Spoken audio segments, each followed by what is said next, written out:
बिस्मिल्लाहिर्रहमानिर्रहीम अस्सलामुअलैकुम students, this is Atif Ahmad, your maths teacher.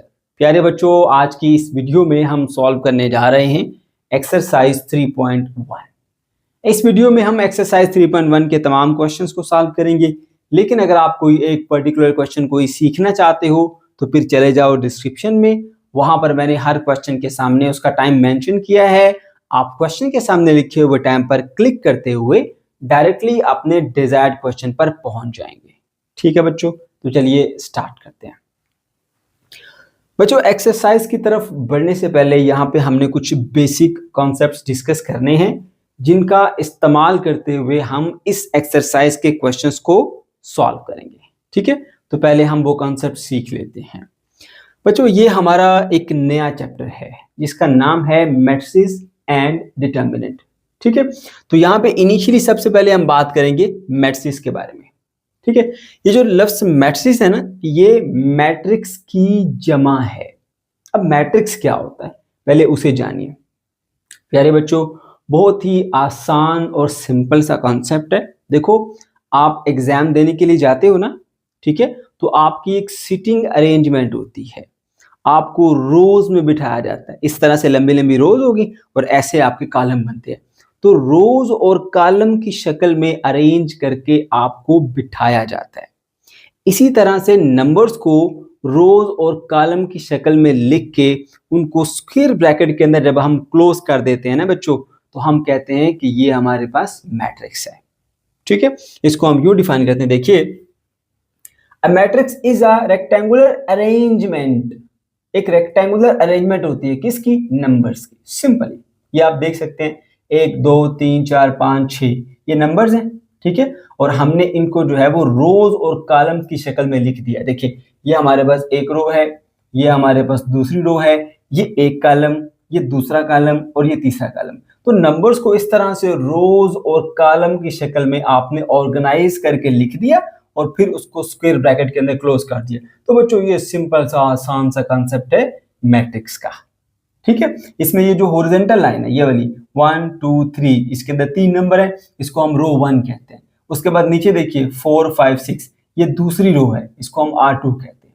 इसी तरह वर्टिकल को हम कॉलम बोलते हैं। ये हमारा कॉलम है, C1 से डिनोट किया, ये दूसरा कॉलम C2 से डिनोट किया, ये तीसरा कॉलम C3 से डिनोट किया। ठीक है बेटा, और हम इसको कोई ना कोई नाम भी देते हैं, जो कि ABC कुछ भी हो सकता है। कोई अल्फाबेट लिख लीजिए, यहाँ पे हमने उसका नाम दिया A, कुछ भी नाम हो सकता है। ठीक है बेटा, तो आपने देखा कि नंबर्स को आपने रोज और कॉलम की शक्ल में अरेंज करते हुए एक स्क्वायर ब्रैकेट के अंदर जब लिख दिया बेटा, तो ये हो गया आपका मैट्रिक्स। ठीक है, ओके जी।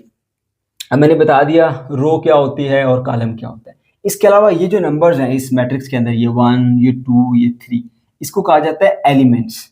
ठीक है, ये इस मैट्रिक्स के एलिमेंट हैं। एंट्री भी कहते हैं, एलिमेंट भी कहते हैं। ठीक है बेटा, ओके जी। अब हम एक रियल लाइफ से एक एग्जांपल भी लेते हैं।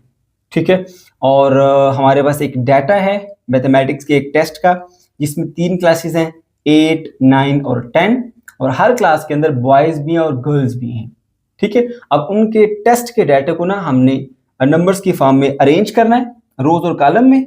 ठीक है, और उन्हें स्क्वायर ब्रैकेट के अंदर क्लोज कर देना है। अब जरा इसको मैं पढ़ के बताता हूँ आपको। ये हमारी बेटा रियल लाइफ से एक एग्जांपल हो जाएगी। In mathematics test between the boys and girls, boys और गर्ल्स के दरमियान एक मैथमेटिक्स का टेस्ट था, 3 क्लासेस के लिए, 8 9 और 10 के लिए। ठीक है, अच्छा, सबसे पहले एक क्लास की बात कर लेते हैं जो है क्लास 8। उसमें जो बॉयज हैं उन्होंने 97 मार्क्स स्कोर किए, गर्ल्स ने 95। जो क्लास 9th है उन्होंने उनके बॉयज ने 90 मार्क्स लिए, गर्ल्स ने 93। और जो क्लास 10th है उनके बॉयज ने 94 मार्क्स लिए और गर्ल्स ने 96 मार्क्स लिए। अब बेटा, ये टेस्ट का जो डाटा ना हमने तरतीब के साथ इस तरफ एक ब्रैकेट में लिखना है। कैसे लिखेंगे? देखिए, ये आ गया हमारी स्क्वायर ब्रैकेट। इसके अंदर हम ये समझते हैं कि एक जो रो है वो हम बना लेते हैं बॉयज की, एक रो बना लेते हैं हम कॉलम की। ठीक है, तो अब इस कॉलम कह रहा हूं, गर्ल्स की। अब इस बॉयज वाली रो के अंदर सिर्फ बॉयज के ही नंबर आएंगे। ये जो गर्ल्स वाली रो है इसमें सिर्फ गर्ल्स के ही नंबर आएंगे। ठीक है, अब देखो, बॉयज में आपके पास 8th के भी हैं, 9th के भी हैं, 10th के भी हैं। इसी तरह गर्ल्स में भी 8th भी है, 9th भी है, 10th भी है। तो फिर हम उनके कॉलम्स बना लेते हैं। एक कॉलम हम बना लेते हैं वो कॉलम जो कि क्लास 8th के स्टूडेंट्स पर मुश्तमिल होगा, ये कॉलम क्लास 9th के स्टूडेंट पर मुश्तमिल होगा, ये कॉलम क्लास 10th के स्टूडेंट्स के ऊपर मुश्तमिल होगा। ठीक है बेटा, तो देखो ये हमारे पास बॉयज हैं। ठीक है, अगर हम बॉयज को देखें तो ये रो बॉयज की है, इसमें 8th क्लास के बॉयज ने 97 मार्क्स लिए, 9th क्लास ने 90 और 10th क्लास ने 94। इसी तरह अगर गर्ल्स की बात की जाए तो गर्ल्स ने 95, 93 और 96 मार्क्स लिए। और अगर हम क्लास वाइज बात करें, ठीक है, तो क्लास में तो फिर बॉयज गर्ल्स दोनों आ जाते हैं। तो 8th क्लास में बच्चों ने 97 और 95 मार्क्स लिए, 9th क्लास में बच्चों ने 90 और 93 मार्क्स लिए, और 10th क्लास में बच्चों ने 94, 96 मार्क्स लिए। अब ये मेरे बच्चे, आपके पास जो डाटा था आपने उसको रोज और कॉलम की शक्ल में अरेंज करके उसको ब्रैकेट्स में क्लोज कर दिया, तो बेटा ये आपकी मैट्रिक्स तैयार होगी। ठीक है, ओके जी। अब आइए जी नेक्स्ट और बहुत इंपॉर्टेंट पॉइंट के ऊपर। ठीक है, और इस कंसेप्ट को इस्तेमाल करते हुए हमने क्वेश्चंस को सॉल्व करना है। ध्यान से सुनिएगा। ऑर्डर ऑफ द मैट्रिक्स क्या होता है बेटा? ऑर्डर समझो तरतीब है मैट्रिक्स की। तरतीब क्या है कि मैट्रिक्स के अंदर कितनी रोज हैं और कितने कॉलम हैं, ये बेटा उसका ऑर्डर होता है। ठीक है, number of rose by number of column. ठीक है, आर बाय सी भी कहते हैं, आर क्रॉस सी भी कहते हैं, जिस तरह आपको बेहतर लगे आप इसको लिख सकते हैं। ठीक है बेटा जी, तो देखिए मैंने यहां पर मेंशन किया है, if A is a matrix with m number of rows, कोई भी एक मैट्रिक्स है ए, उसके अंदर एम नंबर ऑफ रोज है, ठीक है, and n number of columns है उसके अंदर, then order of this matrix is m by n. यानी सिंपली मेरे बच्चों आपने ये देखना होता है कि जो भी मैट्रिक्स आपके पास गिवन है ना, उसके पास नंबर ऑफ रोज कितनी है और नंबर ऑफ कॉलम्स कितने, ये उसका ऑर्डर होता है, ये उसकी तरतीब होती है। और हमेशा पहले रो लिखनी है फिर कॉलम। ठीक है ना, आर बाय सी, ठीक है, r by c, r by c, पहले रो फिर कॉलम। अब देखो ये मेरे पास एक मैट्रिक्स ए है, मैं आपसे कहता हूं इसका ऑर्डर मालूम करो, तो इसका मतलब सिंपली ये होगा कि आपने चेक करना है रोज कितनी है, एक रो दो रो। ये देखो ये पहली रो है जिसमें दो एलिमेंट्स हैं, 2 और 3। ये दूसरी रो जिसमें एलिमेंट है 0 और 1, दो रोज हो गई, तो यहाँ पे लिख दिया 2। आगे लिखो बाय, कॉलम चेक करो, वर्टिकल कॉलम होते हैं, 2 और 0 पहला कॉलम, 3 और 1 वाला ये दूसरा कॉलम, ये 2 कॉलम आ गया आपके पास। तो रो बाय कॉलम, बात खत्म, ये ऑर्डर होता है। ठीक है, उसके बाद मेरे बच्चों आपके पास आ जाता है जी concept of equal matrix. Equal matrix कौन सी होती है बेटा? दो शर्तें हैं, अगर वो पूरी हो जाती है दो मैट्रिक्स में तो वो इक्वल होंगी। वो शर्तें कौन सी हैं? नंबर 1 कि उनका ऑर्डर सेम होना चाहिए, यानी जितनी रोज इसमें है उतनी रोज इसमें हो, जितने कॉलम इसमें है उतने ही कॉलम इसमें भी होने चाहिए। समझ गए? अगर नहीं है तो फिर जो है वो पहली शर्त ही वहां पूरी नहीं होती, वो इक्वल मैट्रिक्स नहीं होगी। दूसरी, इनकी कॉरस्पॉन्डिंग एंट्रीज जो है ना वो सेम होनी चाहिए, या कॉरस्पॉन्डिंग एलिमेंट सेम होने चाहिए। अब इस बात का क्या मतलब है मैं बताता हूँ। तो बेटा ये हमारे पास दो मैट्रिक्स हैं, एक ए है एक बी है। अब इसके अंदर देखो ये एक रो है, ये दूसरी रो है, ये पहला कॉलम ये दूसरा कॉलम। याद रखना अक्सर बच्चे परेशान हो जाते हैं, वो समझते हैं कि ये आपके पास एक रो तो बन गई है, इसको अलग कॉलम समझ रहे होते हैं, इसको अलग कॉलम समझ रहे होते हैं। दो अलग अलग एंट्रीज के दरमियान कभी प्लस या माइनस नहीं आएगा। अगर आ रहा है बेटा तो वो एक ही एंट्री आपकी मानी जाएगी, एक ही एंट्री तस्वर होगी। ये भी जैसे 2 - 1 एक एंट्री तस्वर होगी, 2 + 1 भी आपके पास एक ही एंट्री। ठीक है, तो बेटा यहाँ पे 2 रोज आ गई और 2 कॉलम आ गए। यहां पर देखो 2 रोज आ गई और 2 ही कॉलम आ गए। अब इस मैट्रिक्स ए का और मैट्रिक्स बी का जो ऑर्डर है ना बेटा वो सेम है, पहली शर्त पूरी हुई। अब दूसरी कॉरस्पॉन्डिंग एंट्रीज। कॉरस्पॉन्डिंग एंट्रीज का मतलब ये होता है कि इस मैट्रिक्स के इस किनारे में जो भी आपके पास एंट्री पड़ी हुई है, दूसरी मैट्रिक्स के उसी किनारे में जो एंट्री पड़ी है, ये आपस में कॉरस्पॉन्डिंग होती है। यानी 2 + 1 का कॉरस्पॉन्डिंग है यहाँ पर 3, तो देखो इक्वल है, 2 + 1 = 3 होता है, बिल्कुल बराबर है। 0 = 0 इसके कॉरस्पॉन्डिंग है, ये इसका कॉरस्पॉन्डिंग है। 3 = 3 बिल्कुल ठीक है, बराबर है। 2 - 1 और ये 1 बिल्कुल ठीक है, बराबर है। तो ये बेटा होती है हमारे पास कॉरस्पॉन्डिंग एंट्रीज। ठीक है, तो दो शर्तें हैं, ऑर्डर सेम हो, कॉरस्पॉन्डिंग एंट्रीज सेम हो, तो आपका जो दो मैट्रिक्स हैं वो इक्वल होंगी। Clear? That's why A is equal to B. ये भी आपके क्वेश्चन होंगे इस कंसेप्ट के ऊपर बेस करते। फिर बेटे आ जाओ जी टाइप्स ऑफ मैट्रिक्स के ऊपर। यहां से एमसीक्यूज आपके पेपर में आते हैं, और स्पेशली कौन से आएंगे मैं पहले बता देता हूँ। आपके बेटा यहाँ से आते हैं एमसीक्यूज। एक तो डायगोनल मैट्रिक्स का आ सकता है, दूसरा स्केलर मैट्रिक्स का आ सकता है, तीसरा यूनिट मैट्रिक्स का आ सकता है। इन तीनों में से कोई ना कोई आपके एग्जाम में दिया जाता है अक्सर। ध्यान से सुनिएगा, बहुत ही आसान और मजेदार है। सबसे पहले आगे बेटा रो मैट्रिक्स। अब रो मैट्रिक्स कौन सी होते हैं? इसके नाम से जाहिर है, ऐसी मैट्रिक्स जिसमें एक ही रो हो।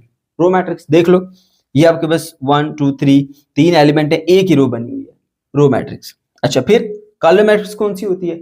ऐसी मैट्रिक्स जिसमें सिर्फ एक ही कॉलम हो, कॉलम मैट्रिक्स बोलेंगे इसको। ये देख लो 1 और 2, ये आपका बी है इसका नाम, और इसके अंदर एक ही कॉलम में 1 2, कॉलम मैट्रिक्स, बात खत्म। उसके बाद बेटा आपके पास आता है जी रेक्टेंगुलर मैट्रिक्स। अब ये रेक्टेंगुलर मैट्रिक्स कौन सी होती है मैं बताता हूँ। देखो मेरे बच्चों, एक रेक्टेंगल होता है, एक स्क्वायर होता है, तो इनमें फर्क क्या होता है जरा सोचो थोड़ा सा। जो स्क्वायर होता है ना बेटा, उसमें आपके पास जो लेंथ है वो बराबर होती है विड्थ के, और अगर आपके पास रेक्टेंगल है ऐसे, ये देख सकते हैं आप, ये रेक्टेंगल है, इसमें जो लेंथ है वो बराबर नहीं होती विड्थ के, ऐसा ही है। अब इसी तरह से जो आपके पास रेक्टेंगुलर मैट्रिक्स होती है वो ऐसी मैट्रिक्स होती है जिसमें रोज और कॉलम आपस में बराबर नहीं होते। जैसे देखो यहाँ पे, ये एक रो और ये दूसरी रो, दो रो है, कॉलम कितने हैं? 1 2 3, तो रोज कॉलम बराबर नहीं है, लिहाजा ये हमारे पास रेक्टेंगुलर मैट्रिक्स है। आसान। उसके बाद नेक्स्ट बेटा आपके पास स्क्वायर मैट्रिक्स।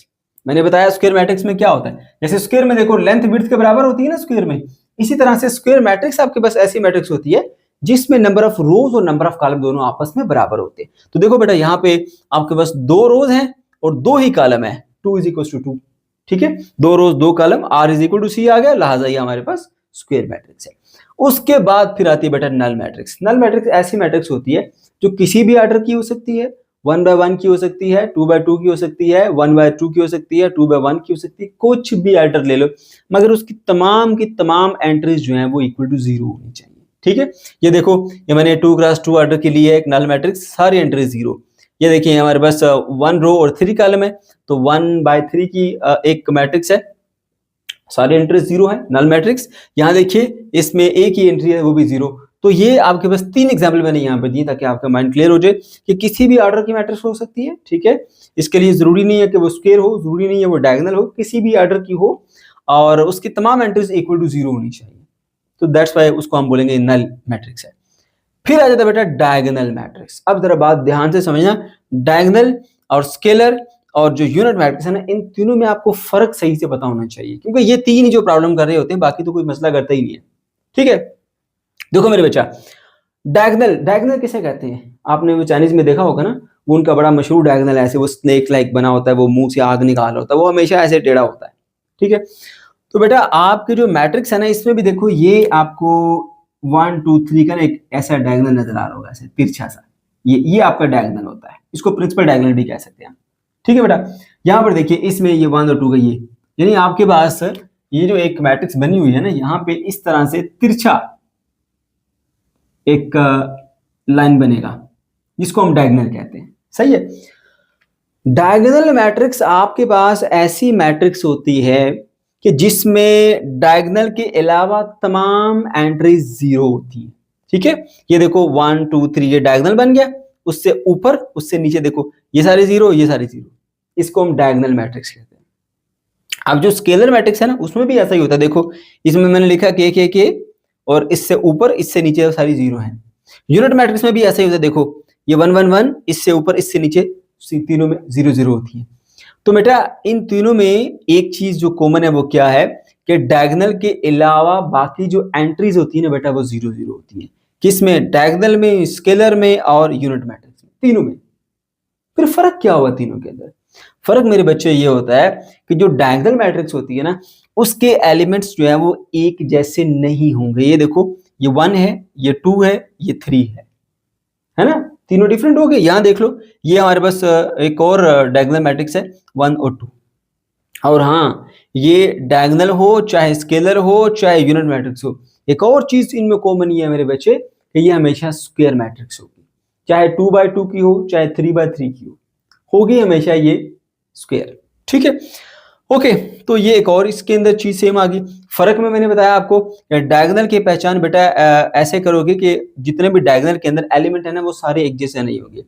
अब अगर ऐसा हुआ कि डायगोनल के एलिमेंट एक जैसे हो गए, लाइक इधर आ जाए हमारे पास 2 2 2 3 3 3 4 4 4 5 5 5, तो ये हमारे पास स्केलर होगी। लेकिन 1 1 1 नहीं होना चाहिए, मतलब डायगोनल में 1 1 1 नहीं होना चाहिए, क्योंकि अगर 1 1 हुई तो फिर ये आइडेंटिटी मैट्रिक्स या फिर इसको यूनिट मैट्रिक्स कहते हैं, यूनिट मैट्रिक्स बन जाएगी।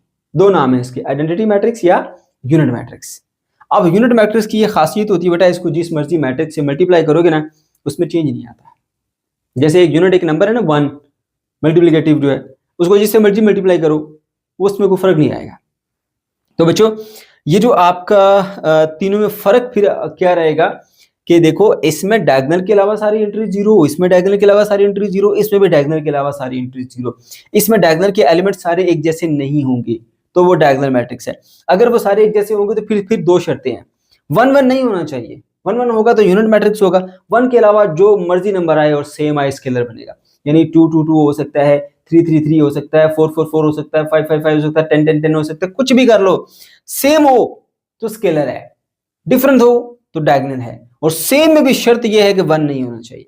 तो इसलिए मैंने यहां पर एक कंडीशन लिखी है कि यहां पे कोई नंबर है k, और वो k ऐसा नंबर होगा जो कि 2 के बराबर या फिर 2 से बड़ा होगा, ठीक है, 1 नहीं होगा, 0 नहीं होगा, 0 होगा तो फिर पूरा नल बन जाएगा, ठीक है। तो इसके अलावा आप कोई भी नंबर ले लो बेटा, अगर आपने यहाँ पे लिया जी 3 3 ले लिया, 4 4 4 ले लिया, 5 5 5 ले लिया, तब भी चल जाएगा, ठीक है बेटा। तो बस इतना इनमें फर्क रखें कि 1 1 नहीं होना चाहिए, डायगोनल में होगा तो यूनिट मैट्रिक्स है, सेम होंगे तो स्केलर, डिफरेंट होंगे तो डायगोनल, बस इतना सा फर्क याद रखें, सही है बेटा। उसके बाद फिर आइए ट्रांसपोज ऑफ द मैट्रिक्स के ऊपर। ट्रांसपोज में क्या होगा? ट्रांसपोज ऑफ द मैट्रिक्स में बेटा हम ये करते हैं कि एक जो भी आपको मैट्रिक्स गिवन है उसकी रोज को कॉलम में बदल देते हैं या फिर उसके कॉलम्स को रोज में बदल देते हैं, एक काम हम कर देते हैं। ये देखो हमारे पास ये है, हमारे पास एक मैट्रिक्स A, 1 और 2 इसकी रो है, 3 और 4 इसकी दूसरी रो है। अगर हमने इसका ट्रांसपोज देना है ना तो हम क्या करेंगे, इस रो को कॉलम में बदल देंगे। देखो 1 और 2 रो है ना, कॉलम में बदल दिया 1 और 2। ये देखिए 3 और 4 रो है ना, कॉलम में बदल दिया 3 और 4।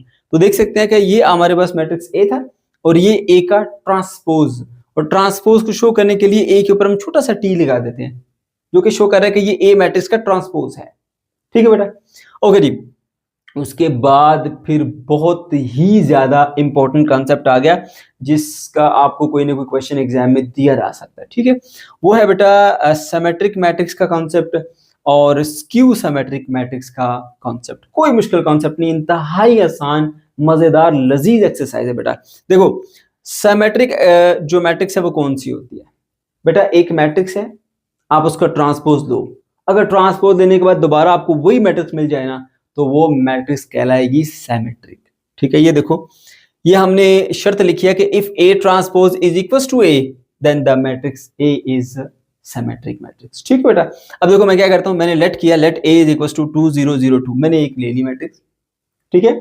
अब मैं क्या करता हूं, इसका ट्रांसपोज लेता हूं। ये देखो ये हमारे पास 2 और 0 ये रो है, कॉलम में बदल दिया 2 और 0। ये देखिए ये दूसरी रो है 0 2, कॉलम में बदल दिया 0 2। अब मैंने ट्रांसपोज ले लिया, लेकिन ट्रांसपोज लेने के बाद मैं देखता हूं ये तो मुझे वापस वही भी दोबारा मिल गई 2 2 0 0 0 0 2 2। तो मतलब कि मुझे ट्रांसपोज लेने के बाद कोई चेंज मिला ही नहीं इसके अंदर, सेम टू सेम वापस वही मैट्रिक्स मिल गई दोबारा। तो इसका मतलब है कि जो मैट्रिक्स A थी वो हमारे पास एक सिमेट्रिक मैट्रिक है, ठीक है। इसका ट्रांसपोज लेने से भी इसमें कोई चेंज नहीं।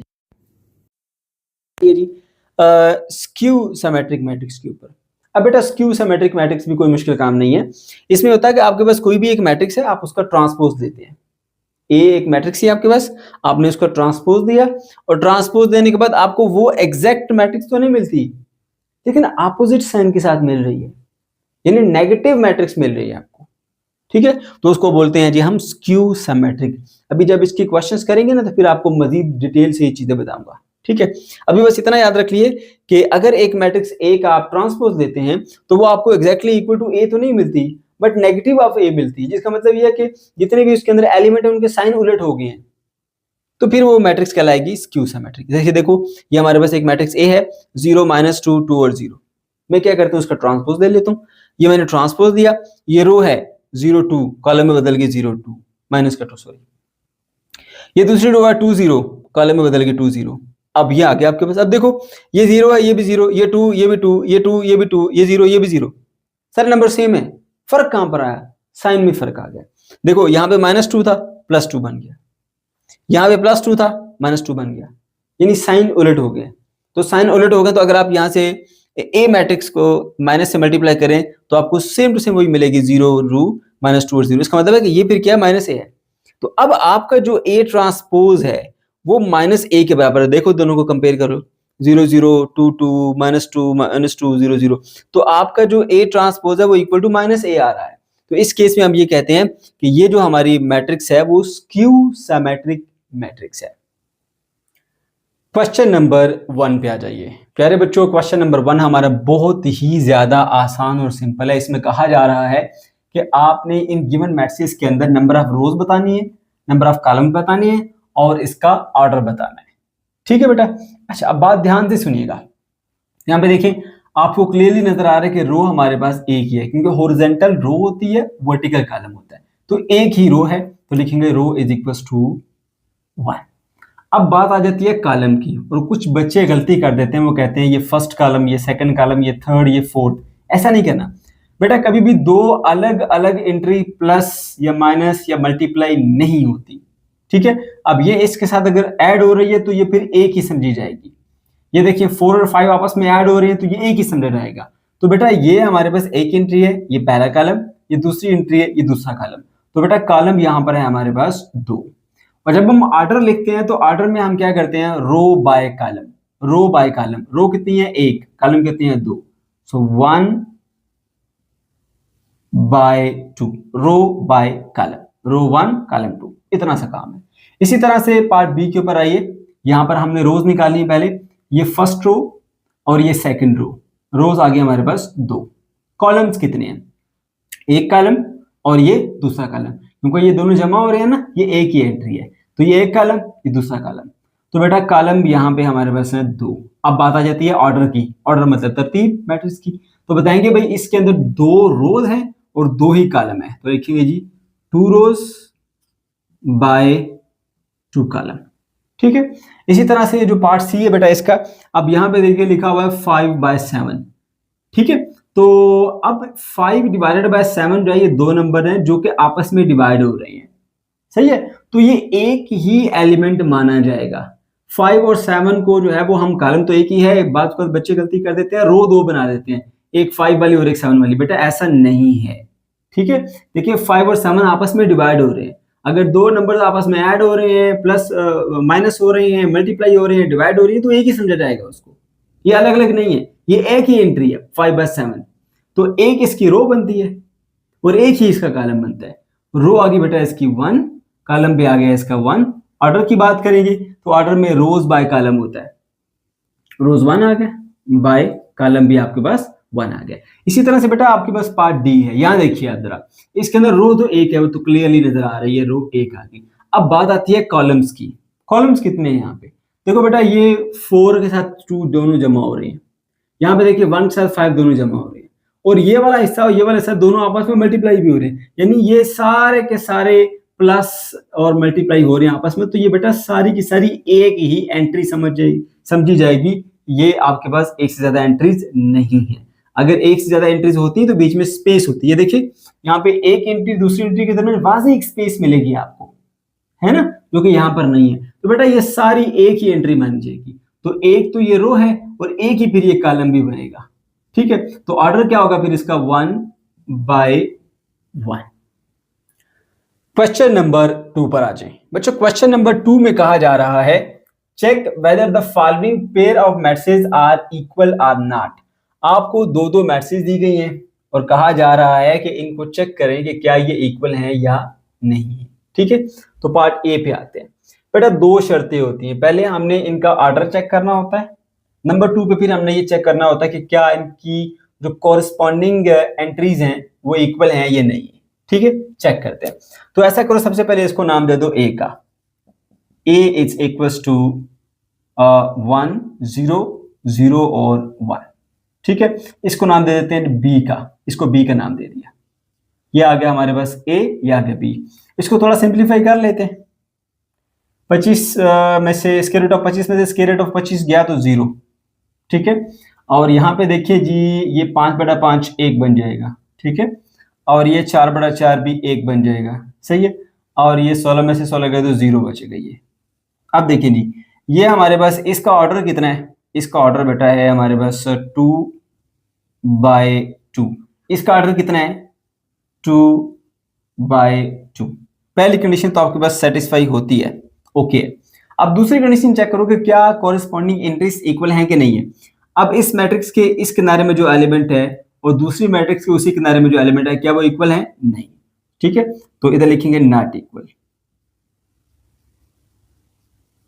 ठीक है, वजह क्या है कि कॉरेस्पॉन्डिंग एंट्रीज बराबर नहीं है। ठीक है, जो एंट्री यहां पर है इस किनारे में, दूसरी मैट्रिक्स के उसी किनारे में वही एंट्री होनी चाहिए या उसका बराबर होनी चाहिए, नहीं तो फिर नहीं इक्वल। ठीक है बेटा, तो नॉट इक्वल। फिर बी पार्ट के ऊपर आइए। यहां पर देखिए इसकी जो रोज है वो एक रो है, एक कॉलम, दूसरा कॉलम और तीसरा कॉलम। 3 कॉलम है, एक रो है। ठीक है, तो इसका जो ऑर्डर है इसको नाम दे दें ए का, इसको नाम दे दें बी का। ठीक है, तो इसका जो ऑर्डर है बेटा वो आपके पास है 1 रो और बाय 3 कॉलम है। इसका जो ऑर्डर है, ठीक है, इस वाली मैट्रिक्स का, वो कितना बेटा आपके पास? देखिए एक रो है और कॉलम भी एक ही है, क्योंकि ये अलग अलग एंट्रीज नहीं है। अगर अलग अलग एंट्रीज होती तो इनके दरमियान स्पेस होती, ये इस तरह से आपस में ऐड ना हो रही होती। देखो यहाँ पे स्पेस नजर आ रही है बीच में, क्लियर, यहाँ पर नहीं है। तो बेटा ये आपके पास एक ही एंट्री है, एक रो है और एक कॉलम है। ठीक है, तो 1/1 इसका ऑर्डर है। तो यहीं से आपका जो है वो फॉल्ट हो गया कि ये दोनों मैट्रिक्स इक्वल नहीं है। लिख देंगे नॉट इक्वल। ये बेटा एमसीक्यूज वगैरह में कहीं आपसे कोई क्वेश्चन दिया जा सकता है, वैसे पेपर में ये क्वेश्चन आता नहीं है। ठीक है, उसके बाद फिर सी के ऊपर आ जाइए। यहाँ पर देखिए इसका नाम दे देते हैं जी ए, इसका नाम दे देते हैं हम बी। ठीक है, इसका ऑर्डर निकालिए। ये लिखा हुआ 1/2। अब 1 और 2 आपस में डिवाइड हो रहे हैं तो ये एक ही एंट्री समझी जाएगी। ठीक है, इसका जो ऑर्डर है एक रो बनती है और एक ही कॉलम बनता है, 1/1। ठीक है, और यहां पर देखिए इसके अंदर एक रो ये वाली, दूसरी रो ये वाली, 2 रो है और एक कॉलम है। तो इसका जो ऑर्डर है बेटा वो 2 रोज है बाय 1 कॉलम। ठीक है, तो देख सकते हैं कि इनका ऑर्डर मैच नहीं करते, लिहाजा नॉट इक्वल, ये भी बराबर नहीं है। उसके बाद डी पार्ट पे आइए। अब यहां देखिए बेटा, इसको हम नाम दे देते हैं जी ए का, इसको हम नाम दे देते हैं बी का। ठीक है, ये ए मैट्रिक्स वो बी मैट्रिक्स। अब देखिए इसको थोड़ा सिंप्लीफाई कर लेते हैं। a इज इक्वल्स टू, देखिए 1 + 0 इज 1, 0 × 0 इज 0, 0 + 0 इज 0, 1 - 0 इज 1। ये आ गया आपके पास। ठीक है बेटा, अच्छा उसके बाद फिर बी मैट्रिक्स के ऊपर आ जाते हैं। इसको भी थोड़ा सा सिंप्लीफाई कर लेते हैं। 5 × 5 25 होता है, डिवाइडेड बाय 25 तो 1 आएगा। ठीक है, 0 × something is 0, divided by something is 0, ये पूरा 0 रहेगा क्योंकि यहाँ पे 0 मल्टीप्लाई हो गया। उसके बाद यहाँ देखो बेटा, ये है आपके पास 15 और ये है -17 + 2, इन तीनों को आप ऐड करेंगे और जवाब मिलेगा 0। ठीक है, 17 को 17 से काट दो, जवाब मिलेगा 1। तो ये देखिए आप जरा, अब इसका जो ऑर्डर है वो है 2/2। इसका ऑर्डर कितना है? 2/2। ऑर्डर सेम है, पहली कंडीशन पूरी हुई। अब कॉरेस्पॉन्डिंग एंट्री चेक करें। इस मैट्रिक्स के इस किनारे में जो एंट्री पड़ी है, दूसरी मैट्रिक्स के उसी किनारे में एंट्री क्या बराबर है? बराबर है। देखिए ये वाली एंट्री इसके बराबर है, बराबर है। ये वाली इसके बराबर है, बराबर है। ये वाली इसके बराबर है, बराबर है। So equal, A matrix is equals to B. ठीक है ना, इक्वल मैट्रिसेस। ठीक है बेटा, क्वेश्चन नंबर 3 पर आ जाएं। बच्चा क्वेश्चन नंबर 3 में कहा जा रहा है Haider, Hassan and Ahmad score 7 points, 11 points एंड 10 points respectively in a mathematical quiz. 3 लोग हैं, हैदर, हसन और अहमद। उन्होंने 7 पॉइंट, 11 पॉइंट और 10 पॉइंट जो है वो हासिल किए एक मैथमेटिकल क्विज के अंदर। Display data in row matrix R and column matrix C. आपने इस डाटा को शो करना है रो मैट्रिक्स आर में और कॉलम मैट्रिक्स सी में। ठीक है बेटा। तो इंतहाई आसान क्वेश्चन है। हम जानते हैं कि रो मैट्रिक्स हमारे पास एक ऐसी मैट्रिक्स होती है जिसमें सिर्फ एक रो होती है, ठीक है, और कॉलम मैट्रिक्स हमारे पास एक ऐसी मैट्रिक्स होती है जिसमें सिर्फ और एक कॉलम होता है, ठीक है। तो हमें इसको डाटा को लिखना है जी रो मैट्रिक्स की शक्ल में, नाम देंगे उसको आर, ठीक है, और डाटा क्या क्या है जी आपके पास 7 पॉइंट्स, 11 पॉइंट्स एंड 10 पॉइंट्स रिस्पेक्टिवली। तो लिख दीजिए 7, 11 और 10। ये इन तीनों नंबर्स को या इस गिवन डाटा को हमने एक रो में लिख के उसको स्क्वायर ब्रैकेट के अंदर क्लोज कर दिया। तो बेटा ये हमारी बन गई है एक रो मैट्रिक्स। इसी तरह से कॉलम मैट्रिक्स की जब हम बात करेंगे तो कॉलम मैट्रिक्स ऐसी मैट्रिक्स होती है जिसके अंदर सिर्फ एक कॉलम होता है। अब हमने इसी डाटा को एक कॉलम की शक्ल में लिखना है, तो उसका नाम उसने बताया सी है, तो हम ऐसा करेंगे, ऐसे एक कॉलम बना लेंगे, ठीक है, और इसके अंदर डाटा तरतीब से लिखेंगे 7, 11 एंड 10। तो बेटा ये आपने इस डाटा को अरेंज कर दिया रो मैट्रिक्स में और यहां अरेंज कर दिया आपने कॉलम मैट्रिक्स में। क्वेश्चन नंबर 4 पर आ जाए बच्चों। क्वेश्चन नंबर 4 में कहा जा रहा है right most appropriate type of following matrix. प्यारे बच्चों, यह आपको कुछ मैट्रिक्स दी गई हैं और आपने इसका टाइप बताना है। हमने बेसिक कंसेप्ट के अंदर तमाम टाइप्स ऑफ मैट्रिक्स को डिस्कस किया था, अब हम इसको पहचानेंगे, ठीक है बेटा। तो सबसे पहले आइए इसके पार्ट ए के ऊपर। यहाँ पे देखें कि ये एक डायगोनल है, डायगोनल के अंदर सेम एंट्रीज हैं, डायगोनल के इधर और डायगोनल के इधर हमारे पास 0 0। ये आप देख सकते हैं, ये आ गया डायगोनल 5 और 5, डायगोनल से उधर भी 0 इधर भी 0, ठीक है बेटा। तो ऐसी मैट्रिक्स को हम बोलते हैं स्केलर मैट्रिक्स, ठीक है। तो इसका आंसर जो होगा बेटा वो होगा स्केलर, ठीक है। ये स्केलर मैट्रिक्स है, क्यों? डायगोनल के अंदर सेम एलिमेंट है, उसके अलावा बाकी सब एंट्रीज 0। ओके, तो इसके पार्ट बी के ऊपर आइए, इसको सॉल्व करते हैं। 0 0 0 और 3। अब देखो बेटा, अगर ये भी 0 होता फिर तो नल मैट्रिक्स होती, ठीक है। तो ये हमारे पास फिर हमारे पास देखें एक 2 बाय 2 ऑर्डर की मैट्रिक्स बनती है, क्योंकि इसकी रोज और कॉलम बराबर है, तो उस निस्बत से हम कह देते हैं कि ये हमारे पास एक स्क्वायर मैट्रिक्स है, ठीक है, क्योंकि इसका जो ऑर्डर है ना हमारे पास वो है 2 बाय 2 का, ठीक है। अच्छा, उसके बाद यहाँ पे ये सी के ऊपर कुछ कटिंग करते हैं इसकी। 3 3 द 9 और 3 5 द 15, 5 1 द 5 5 1 द 5 कट गया, 3 1 द 3 3 1 द 3 ये भी कट गया। जब सारे कट गए तो पीछे क्या बचा? 1, ठीक है। तो इसको बोलते हैं बेटा हम आइडेंटिटी या यूनिट मैट्रिक्स,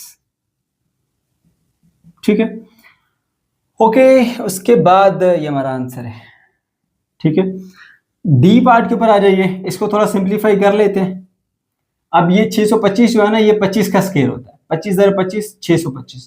तो अब जब इसका स्क्वायर रूट लेंगे तो आएगा 25 बटा 25, ठीक है। अब यहाँ देखिए बेटा 15 और 17 32 होते हैं, 32 में से 32 32 माइनस 32, ठीक है, ये माइनस है 32 माइनस 32। अच्छा, अब देखो बेटा ये हमारे पास ये 18 माइनस 18 और ये एक 19 19 माइनस 19 19 माइनस 19। अब देखिए बेटा ये 3 का स्क्वायर रूट होता है 9 का स्क्वायर रूट होता है 3, तो 3 डिवाइडेड बाय 3। अब देखो जरा फर्दर इसे सिंप्लीफाई करते हैं, ये बन गया 1, 25 में से 25 बटा 25 1, ये बन गया 0, 32 में से 32 गए तो 19 में से 19 गए फिर 0, 3/3 आपके पास आ गया 1। तो बेटा देख लो ये हमारे पास डायगोनल है और डायगोनल के अंदर एलिमेंट सेम है और वो भी 1 है। तो बेटा ऐसी मैट्रिक्स को हम बोलते हैं जी ये यूनिट मैट्रिक्स है, ठीक है। उसके बाद फिर लास्ट के ऊपर आ जाइए, इसको सॉल्व करके थोड़ा सिंपल बनाते हैं। 6 और 2 8 होते हैं, ये 0, 3 में से 3 गए तो 0 और ये फिर 8 आ गया। अगेन आप देखिए ये डायगोनल है और डायगोनल के अंदर सेम एंट्री है, ठीक है, 1 भी नहीं है 0 भी नहीं है, ठीक है बेटा। तो ये अगर सेम एंट्रीज आ गई बेटे तो ये बन जाता है हमारे पास स्केलर, ठीक है। तो इसका जो आंसर होगा बेटा वो होगा स्केलर, ठीक है। ये स्केलर मैट्रिक्स आ गई। क्वेश्चन नंबर 5 पर आ जाइए प्यारे बच्चों। क्वेश्चन नंबर 5 हमारा एग्जाम के पॉइंट ऑफ व्यू से काफी इंपॉर्टेंट क्वेश्चन है। ये आपको as a short question exam में दिया जा सकता है, इसलिए इसे अच्छे तरीके से अंडरस्टैंड कीजिएगा। इस क्वेश्चन में कहा जा रहा है check for symmetric and skew symmetric matrices from the following. दी गई मैट्रिसेस में से चेक करें कि कौन सी सिमेट्रिक है और कौन सी स्क्यू सिमेट्रिक है। तो प्यारे बच्चों, मैंने आपको बेसिक कंसेप्ट में ये बात सिखाई थी कि अगर आप ये चेक करना चाहते हैं कि कोई मैट्रिक्स जो है वो सिमेट्रिक है या स्क्यू सिमेट्रिक है, तो उसके लिए क्या करेंगे, आप उस मैट्रिक्स का ट्रांसपोज लेंगे, यानी उसकी रोज को ना कॉलम में बदल देंगे। अगर ट्रांसपोज लेने से आपको वापस वही मैट्रिक्स दोबारा मिल जाए तो वो सिमेट्रिक होगी। अगर वो ना मिले, उसका नेगेटिव मैट्रिक्स मिले यानी -a मिले लेट्स सपोज, ठीक है, तो फिर वो होगी हमारे पास स्क्यू सिमेट्रिक। तो मैंने दोनों के फॉर्मूले यहां मेंशन किए हैं। a आपके पास एक मैट्रिक्स थी, आपने उसका ट्रांसपोज लिया, आपको वापस a ही मिल गया। तो अगर a ट्रांसपोज a के इक्वल है तो फिर ये सिमेट्रिक है, ठीक है। अगर आपने a एक मैट्रिक्स सपोज की थी और आपने उसका ट्रांसपोज दिया, वो एग्जैक्टली a के इक्वल तो नहीं आया बट -a के इक्वल आया, यानी एलिमेंट सारे सेम है लेकिन उनके साइन चेंज है, तो फिर वो स्क्यू सिमेट्रिक होगी। ठीक है बेटा, अभी हम चेक करते हैं जी, इसके पार्ट ए पे आ जाते हैं। पार्ट ए में हमारे पास जो मैट्रिक्स है उसको लेट करते हैं। Let a is equals to आ जाएगा 5 2 3 2 9 6 3 6 3। ठीक है बेटा, हो गया जी। अब हम लेते हैं जी इसका ट्रांसपोज। ठीक है, ट्रांसपोज लेंगे तो ये रो 1 है आपकी, ये कॉलम 1 में बदल जाएगी 5 2 3, रो 2 कॉलम 2 में बदलेगी 2 9 और 6। ठीक है, और रो 3 जो है वो कॉलम 3 में बदलेगी 3 6 और ये 3। अब देखिए कि क्या आपको वापस वही मैट्रिक्स मिली है कि नहीं मिली। देखिए 5 5 2 2 3 3, अच्छा नीचे आ रही है 2 2 9 9 6 6। ठीक है, यहाँ देखिए 3 3 6 6 3 3। तो आपने ए का ट्रांसपोज दिया है और वापस आपको ए मैट्रिक्स ही मिल गई है। ठीक है, as A transpose is equal to A, so A is symmetric.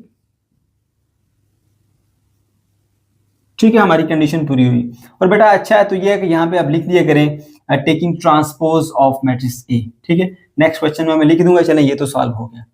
उसके बाद बेटा इसका जो पार्ट बी है उसके ऊपर आ जाइए।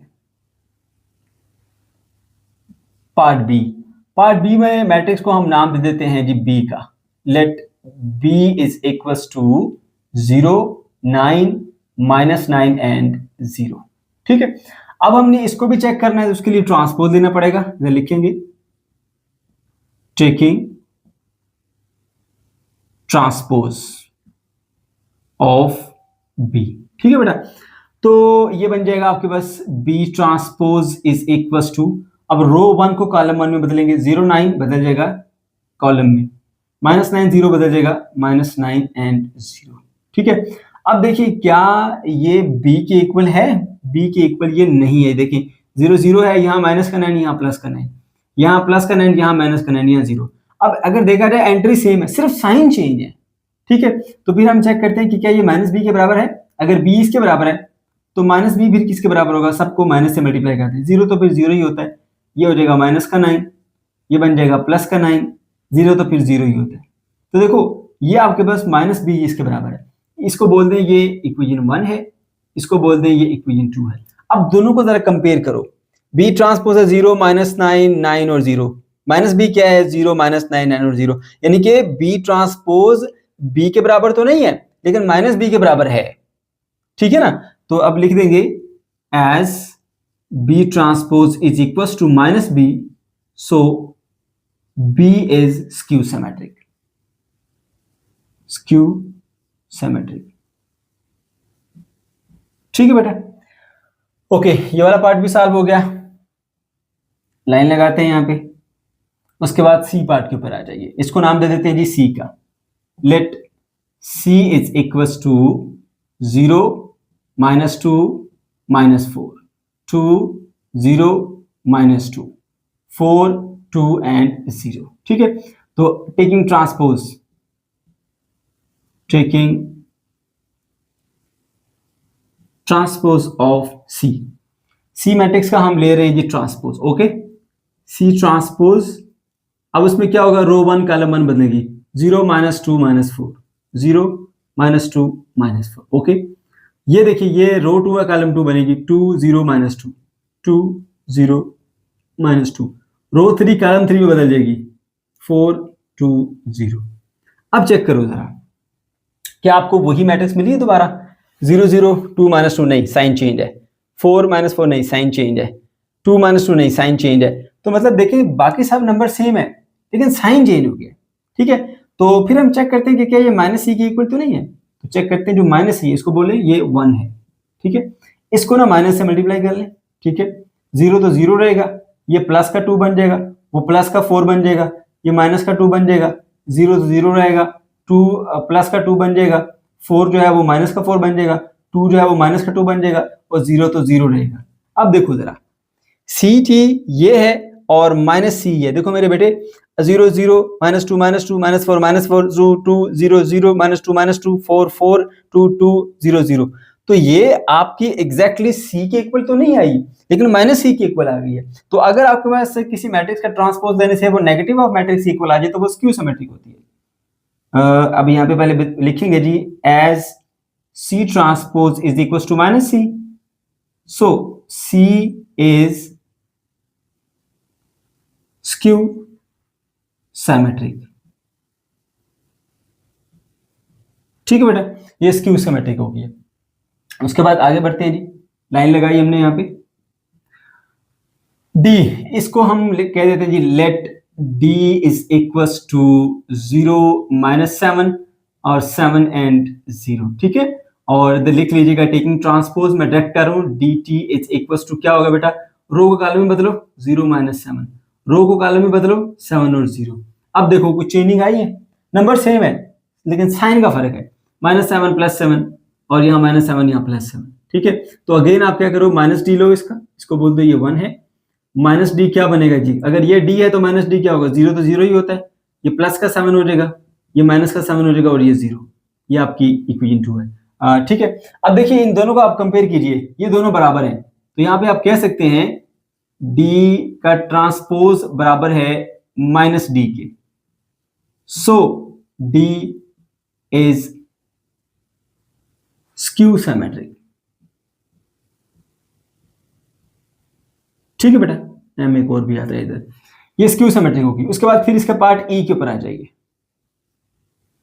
ठीक है, पार्ट ई में हमारे पास ये है जी, इसको हम ई का ही नाम दे देते हैं, let E is equal to 0 -5 और ये 0। ठीक है, अब आप ई का ट्रांसपोज ले लीजिए, लिखिएगा यहाँ पे टेकिंग ट्रांसपोज ऑफ ई, बेटा आपको क्या मिलेगा, रो 1 कॉलम 1 में बदलेगी 0 -5, रो 2 कॉलम 2 में बदलेगी -5 और 0।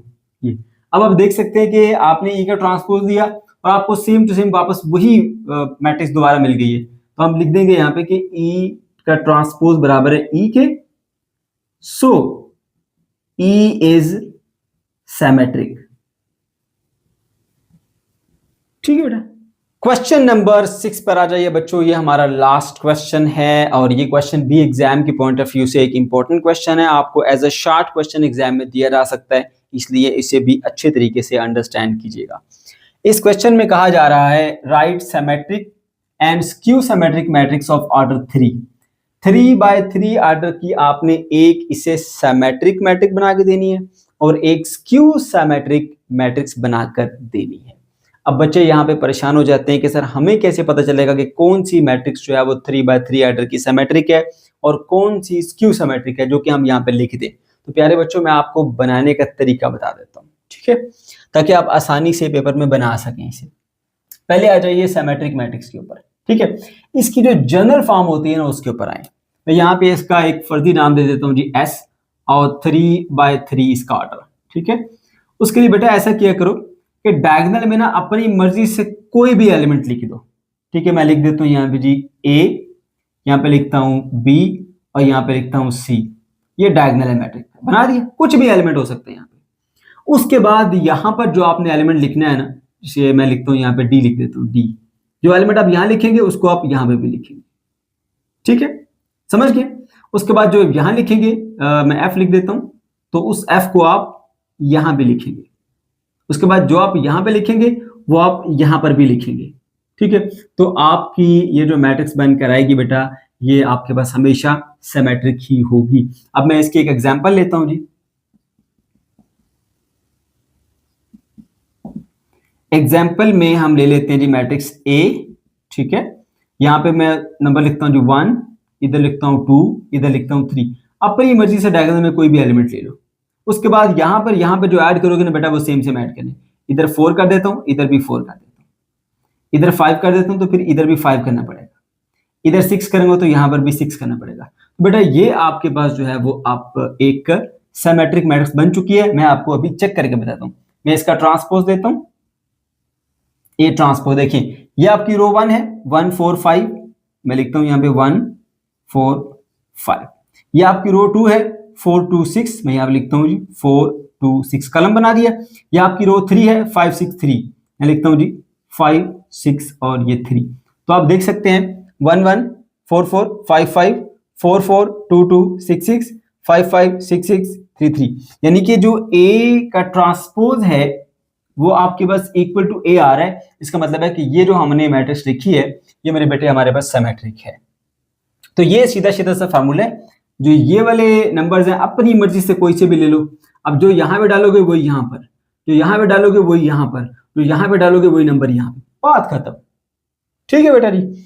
अच्छा, उसके बाद फिर आ जाइए जी स्क्यू सिमेट्रिक मैट्रिक्स में। ठीक है, इसको हम केसरी नोट कर देते हैं, जनरल फॉर्म 3/3 ऑर्डर की। तो बेटा इसमें ना आपने जो डायगोनल है ना वो लाजमी 0 लेना होता है, 0 0 0। ठीक है, डायगोनल आपने लाजमी तौर पे यहाँ पे 0 ही लेना है। उसके बाद कोई भी नंबर ऐड करो, यहाँ पे 1 लिखता हूं तो यहाँ पे 1 लिख दो, अगर यहाँ पे 2 लिखते हो तो यहाँ पर भी 2 लिख दो। फिर जो ये 2 जगह बची है यहाँ 3 लिख दो तो यहाँ पे 3 लिख दो। ठीक है, अब ये आपके पास बन गया है। अब आपने क्या करना है, ये वाली साइड या ये वाली साइड, यानी डायगोनल से ऊपर वाली ट्राइंगल या उससे नीचे वाली, ये वाली या फिर ये वाली, इनमें से किसी एक के साथ नेगेटिव साइन लगाते हैं आप। ठीक है, तो बेटा यहां पर मैं क्या करता हूं जी, माइनस माइनस और माइनस कर देता हूं। सही है, ओके। तो ये अब आप जब इसका ट्रांसपोज लेंगे, ठीक है, मैं इसको अभी के टी लिख देता हूं, यानी इसका ट्रांसपोज लेता हूं, तो देखिएगा आप, अब ये रो 1 है कॉलम 1 में बदलेगी 0 -1 -2। ये रो 2 है कॉलम 2 में बदलेगी 1 0 -3। ये रो 3 है कॉलम 3 में बदलेगी 2 3 एंड 0। अब देखो बेटा, अब बस सारे के सारे एलिमेंट वही आए, देखिए 2 2 है 3 3 है, लेकिन साइन अपोजिट हो गए। ये 1 पॉजिटिव था नेगेटिव हो गया, 2 पॉजिटिव था नेगेटिव हो गया, 3 पॉजिटिव था नेगेटिव हो गया, और 1 नेगेटिव था पॉजिटिव हो गया, 2 नेगेटिव था पॉजिटिव हो गया, 3 नेगेटिव था पॉजिटिव हो गया। ठीक है, अब आपने ट्रांसपोज दिया, ट्रांसपोज इसके बराबर नहीं आया, लेकिन आप इसका जरा माइनस के लीजिए, माइनस के मालूम करें, माइनस के में क्या होगा, सारे साइन चेंज हो जाएंगे। 1 पॉजिटिव 2 पॉजिटिव 1 नेगेटिव 0 इसी तरह रहेगा, 3 पॉजिटिव और इसके अलावा 2 भी नेगेटिव 3 भी नेगेटिव 0 तो फिर 0 होता है। तो देखो अब जो ये आपने इसका ट्रांसपोज दिया ना बेटा, वो के इक्वल नहीं है बट माइनस के इक्वल है। तो अगर आप किसी भी इसका मैट्रिक्स का ट्रांसपोज देते हैं तो वो नेगेटिव ऑफ मैट्रिक्स इक्वल आ जाए तो फिर वो क्या होती है, स्क्यू सिमेट्रिक होती है, स्क्यू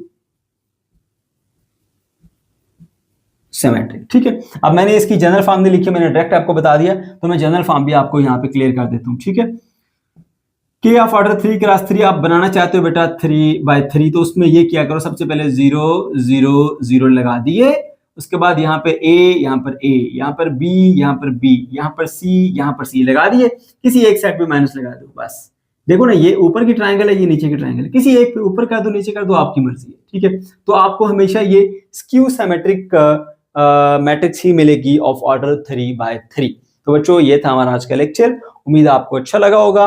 और अगर आपको कोई प्रॉब्लम है या कहीं पे कुछ कंफ्यूजन है तो कमेंट सेक्शन के अंदर आप जरूर पूछ सकते हैं। वीडियो अच्छी लगी तो लाजमी से लाइक कीजिएगा, अपने दोस्तों के साथ शेयर कीजिएगा, और हमारे चैनल को अगर अभी तक सब्सक्राइब नहीं किया तो भाई इसको जल्दी से सब्सक्राइब कर लीजिए।